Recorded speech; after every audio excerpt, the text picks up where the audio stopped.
how the Israel-Palestine conflict started? Let's take a trip back in time to the late 19th and early 20th centuries, where the seeds of the conflict were first sown. This was a time when two communities, the Jews and the Arabs, began to assert their historical and religious ties to the same piece of land, a land that is today known as Israel and Palestine. The plot thickened after World War I. The League of Nations, the precursor to today's United Nations, bestowed upon Britain the mandate to govern Palestine.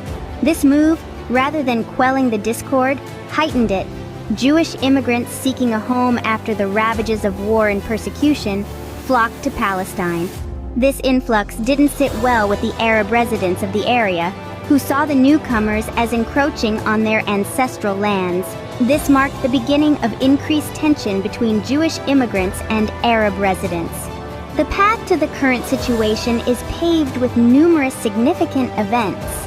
Let's take a step back and understand the key points that have shaped the Israel-Palestine conflict. First off is the Balfour Declaration of 1917, when the British government expressed support for the establishment of a national home for the Jewish people in Palestine. This was a significant milestone, as it provided a basis for Jewish immigration to Palestine and the eventual creation of Israel. Next, we have the United Nations Partition Plan in 1947, which proposed dividing Palestine into separate Jewish and Arab states. The Jewish leaders accepted the proposal, but the Arab leaders did not, leading to the outbreak of violence. In 1948, Israel declared independence, sparking the Arab-Israeli War. This marked the official birth of Israel as a state and ignited a series of conflicts between Israel and its Arab neighbors. The 1948 war also triggered a major Palestinian refugee crisis. Many Palestinians were displaced from their homes, creating a humanitarian crisis that still resonates today.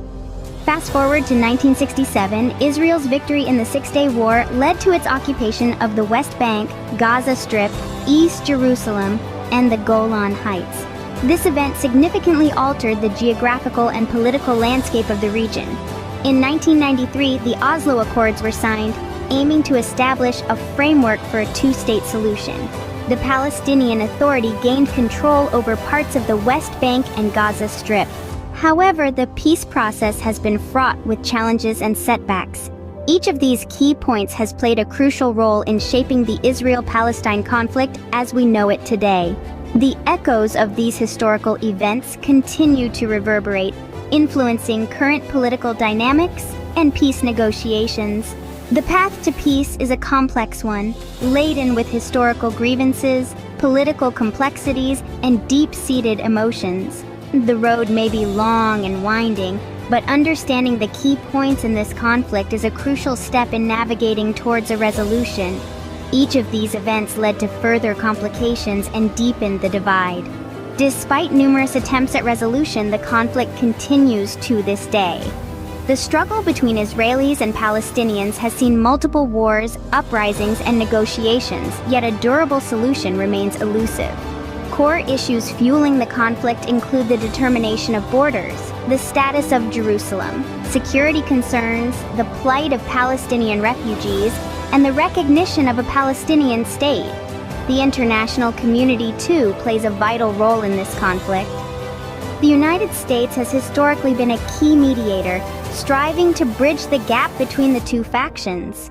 The United Nations, on the other hand, has passed numerous resolutions calling for a two-state solution, a testament to the global concern over this issue. Yet the conflict persists, punctuated by sporadic violence, tensions, and clashes. The fundamental disagreements remain unresolved, making a comprehensive resolution quite challenging. With such deep-rooted issues and ongoing disagreement, finding a comprehensive resolution remains a challenging task.